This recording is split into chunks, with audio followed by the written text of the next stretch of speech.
All right, I told you guys I was going to do some mod work, some upgrades to the A&K Rattlesnake AK74u from M416jellblaster.com, and that's what we have here.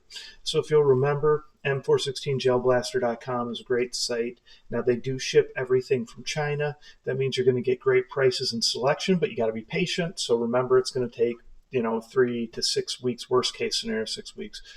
Usually around 3 to 4 weeks because it's coming from China. So be patient if you're going to order from them, but you're going to get a great selection. So anyway, this A&K Rattlesnake AK74u, if you remember in the first video, I told you this is the exact same brand and manufacturer that makes the EMERBU AK style blasters that you see on Amazon and EMERBU Toys, the ones I've shown you many times. This is just a little different design, okay? And I did some custom work here. So changing the spring on this, I've shown it on other AKs from EMERBU, and since it's identical, I didn't show you again, but it is super easy. You're just going to remove the screw here, okay?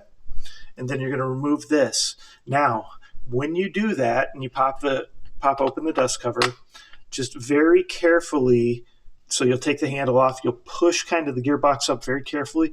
Do it very carefully so this piece on the inside does not move, because otherwise, if you get that out of whack, then you're going to mess up your automatic, your safety. You're going to mess up your shot selector. It's going to be a pain. So just do it extra carefully, and you shouldn't have any issues. I'll be honest, I've done it carefully several times. I wasn't careful one time, and it caused a lot of problems, and it led to a lot of headaches and everything, okay? So just remember that. All right, so let's talk a little bit about what we did here. So first off, I put a little rail up here. Now this rail is just actually fits on there nice. These screws actually don't go into anything. They just give pressure against that. So that is going to sit on there really nice and tight. It's not going to leave any permanent marks or anything. Same with this big kind of knob here on the charge handle. That again just sits on there, and there's a little screw and a heat insert that just holds it on there, but it's not going into anything.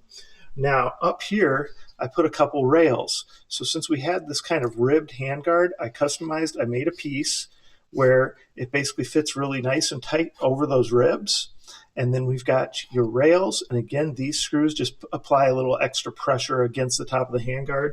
No screws or anything going into it. Now when it came to the bottom grip, I did have to do a couple holes in there because I didn't feel like it would be strong enough to do it any other way. So I reinforced the inside of the handguard, and then I used some rivet nuts. So rivet nuts are like this right here. Okay, and if you push the rivet nuts in this way and you screw into them and it's pulling down, it's never going to come loose. Like heat inserts, you can screw in too hard and pull them out because they don't have this kind of collar around the top. So I did use 2 of these. So if you were to remove this grip, you would just have 2 nice little holes, and then it would just show that little threaded, basically circle, and that's all you'd see. So very clean job there, but I went ahead and just screwed into or drilled into the bottom of the handguard for that one, just to make sure that grip stays on there nice. Other than that, put an M95 in for the spring, made this piece back here that just kind of does the stock delete, so that's just there for looks. And then, of course, we've got a different kind of orange flash hider on there for safety that was just something new and different than I've designed previously.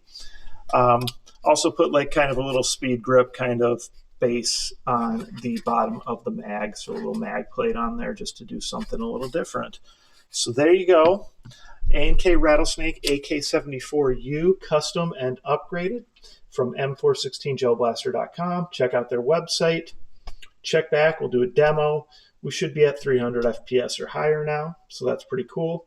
And of course, you got the different kind of cool accessories on there, which I like, and the stock delete, which is just kind of something cool and different to do since we already had a little kind of tactical look to it.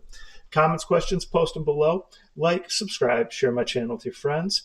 And remember to participate in those YouTube contests when they're live. I'm going to try to do them about every month in 2025, and the prize package should be about $300 worth of blasters and accessories. All right, thanks for your support.